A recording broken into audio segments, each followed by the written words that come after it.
We've got a nice Reebok store here. Perfect. Okay. I can see you, Joe. All right, you're there. Okay, great. Hello. My screen's at the moment. Yeah, Is that Louise? How are you, Joe? There you go. There we go. Now we're back on. Now we're on. Technology. Okay. It's terrible. Can you see my screen? Can you see this? I can see you now. I can see you there. Perfect. Nicely wearing a Reebok top and Yeah. inside the store. Is that your store? Yeah, no. I wish. No, that's a store that we went to see last weekend. Okay, so where are you talking to me from? All right, so I'm in Houston, Texas.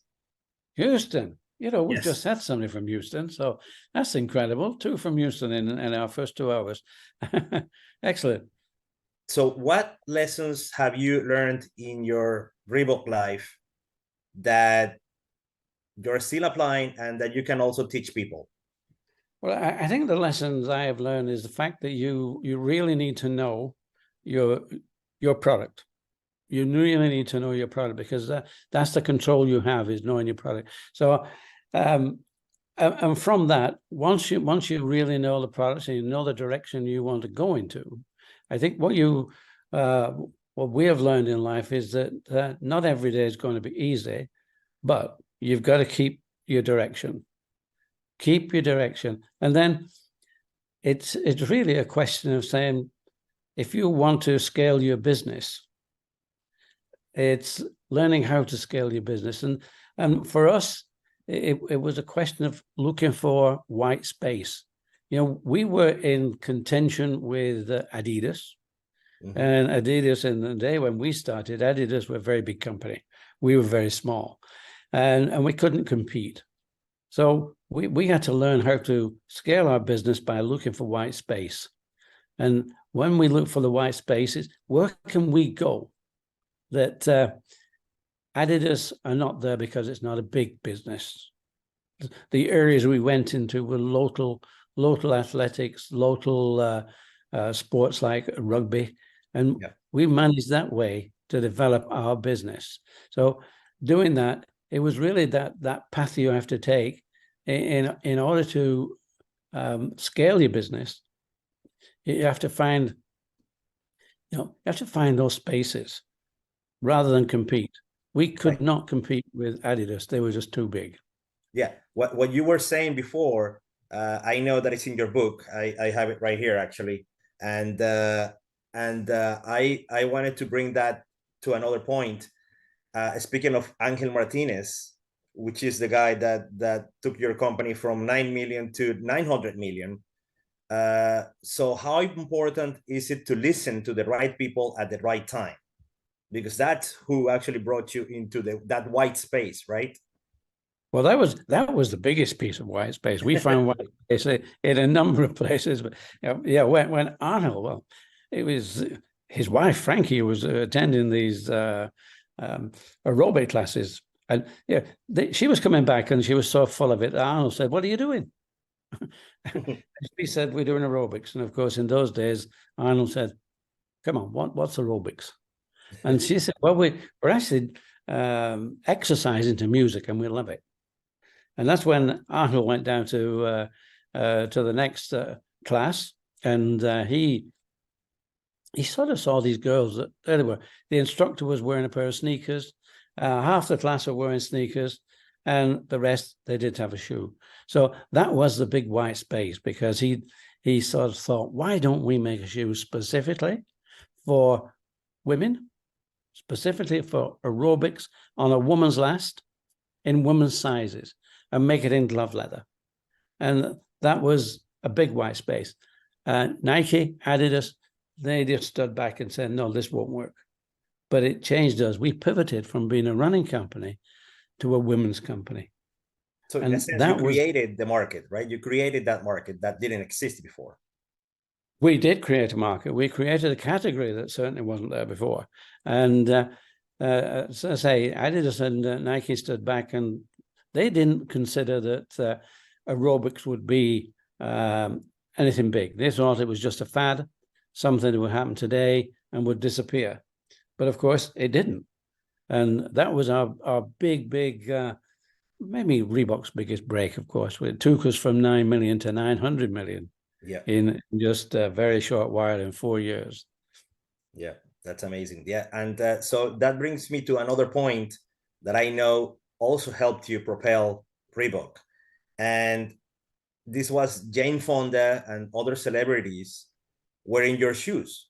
So the question is, how important do you think for branding is to have celebrities and A-listers seen wearing your or using your products or your services?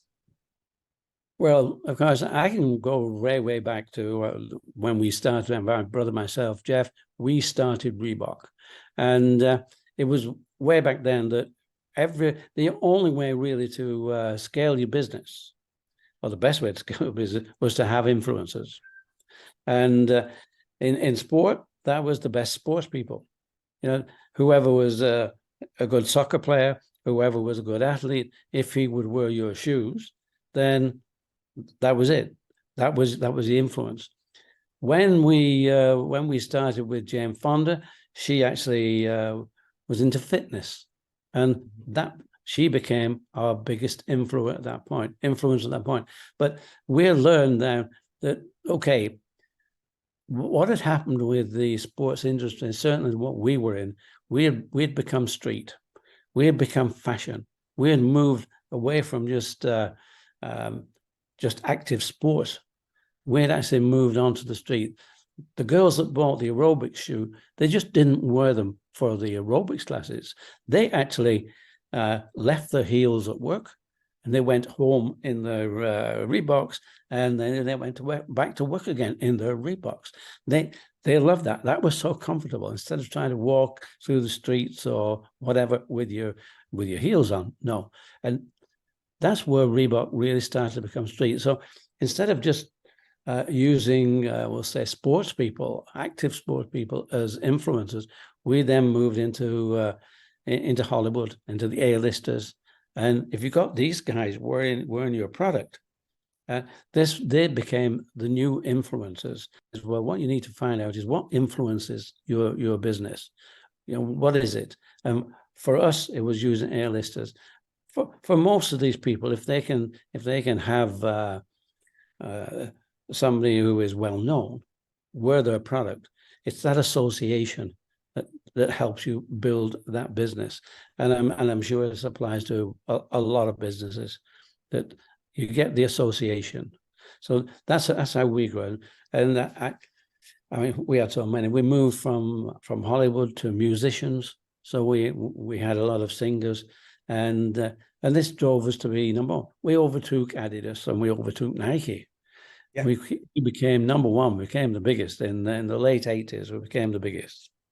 Yeah, I remember that. I mean, I remember that you said that in your book as well, and I was excited because I didn't know. I mean, I knew about Reebok and I knew about Adidas, but I didn't know that they actually surpassed Adidas and Puma at that time. Right. Yeah. So let me move on to another question that I wanted to ask you. Talking about people like John Willie Johnson, right? And how he helped you a lot without asking for anything in exchange. Like, how instrumental were people like this in your business, and how can anyone right now find people like this? Well, I think you have to put yourself into a position where you can find them. When Jeff and I started our business, we decided before we got into the business to go to college, and we went to shoemaking college. And what that did is there were a lot of people there so interested in what we were going to do. And when we did eventually move, and we wanted materials, we wanted machinery, we had a lot of people there to ask. And asking those people, this was great. This gave us the opportunity to move into move into a situation where we didn't have to dig. We just had to ask a question. And John Willie Johnson, and it was quite a coincidence, the fact that when we started our business, the footwear industry in the United Kingdom was just going down. Everybody was moving to the Far East, and so product in the UK was too expensive. The result of that is a lot of factories went out of business, and we were able to go to those factories when they had auctions. They auctioned the machinery off, and we could pick up machinery at a good price, materials at a good price. And this is where I met John Willie Johnson, and he just bought everything. In fact, well, he never really bought anything, because when the auctioneer found he didn't have anybody to buy a product, there's, you know, the bits and pieces, whatever. When an item wasn't bought, the auctioneer just looked at John Willie, and John Willie just nodded. And that meant he bought it. And then at the end of the auction, he would disappear into the auctioneer's room, and they'd come to some idea on how much he would pay for it. But because we were local, John Willie was only about 10, 15 miles away from where we had a large factory. John Willie said, why don't we, when these auctions were all over the country, why don't we go together? So that way I got very close to him. And I asked him, what do you do with all the stuff that you buy, John? You know, you bought everything, stuffed crocodiles, you know, and anything, all the oddments. So when I went up to his factory, we were going to an auction. I went to his factory and looked at, he took me into his warehouse. And you've obviously read a book, so you obviously know that I spotted a machine and he wouldn't let me buy it. He just wouldn't let me buy it or even rent it. Just gave it to you, right? I just to use it and just give it back when you could. That's right. Just give it back. I mean, how do you find those people? I think you find those people by being present at places. And Sure. And he did look after us. The numerous machines that he just bought for us. And you know, we had other people. We had a good friend at Bata, and when we Shaq, and when we really needed help, he turned up and said, you know, we did run into a problem, and we nearly went out of business, and we were looking then because our distributor in the UK, they had gone out of business, and we had to find new business. And he said, well, we need 200 pairs a week. This would keep our factory going. So he'd just started the Bata sports division. And so he gave me an order for 200 pairs a week. Not only did he give me an order, he also let me have the materials from Bata. Right. And he let me have credit. Talking about, you know, the right people at the right time, right? That's right. Listen, Joe, I know that we are running short right now, and I wanted to ask you one last question. I know that you spend a lot of time in Tenerife. I actually have family in Tenerife, and I wanted to ask you, do you speak Spanish? Unfortunately, no, because you know, you start off asking, you ask a question and they answer in English. Okay, perfect. So, ¿hay alguna cosa que le podrías decir tú, Joe, para que la gente que nos está escuchando pueda tener éxito? So let me repeat that in English, right? So is there anything that you would recommend people to do so they would have success as you did? Well, I think if you have success, the first thing is you must be having fun. You must look at what you want to do. How initially, for Jeff and myself, we just needed a job because we left the factory that was going down. Our family company was really going out of business. So we just started because we needed a job. But what we did, I think we had a bit of ambition to be the best. And we had to find our way into the business. And to do that, you have to find your market. So we looked very seriously, where is our market? And it was athletes. How do we get to the athletes? Do we go through the sports stores, or do we go direct? And the sports stores didn't want to know, mainly because we were a small, young company. So we had to find a way to go direct to our audience. And that was good, because what that did is that we could listen to the athletes. They would ask us questions, or we would ask them questions. Were these a good pair of shoes? And we got a lot of advice on whether they were good. People were having problem with sore tendons, and the sore tendon. So we devised a shoe called Tendotector, which protected the tendon. And so this all came from working with athletes. And so we produce shoes we'd have them out on test if we put a new sole out there, and they would tell us whether it was a good one or a bad one. So we really went into the business wherever we were, what we were doing. We asked the people, and that helped us to become the number one in athletics in the UK. Perfect. And and in the world, eventually in the world. Well, right? well, in the world, we became number one, but we became number one as a sports brand, which was, by that time, we were into basketball, we were into American football, and we moved into soccer. But in those early days, when you don't have the business, when you don't have the size of company, you have to specify where you want to be. And we would have loved to get back into soccer, but soccer was owned by Adidas. Adidas was so big, we would have needed a lot of money to get into that. So instead of expanding our offering, we expanded our market and went to America, because that was the big one. And I can only say to anybody who wants to set up a business these days is there's a big market out there. It's America. If you can find your way into it, that will influence the rest of the world. The rest of the world is influenced so much by what goes on in the USA.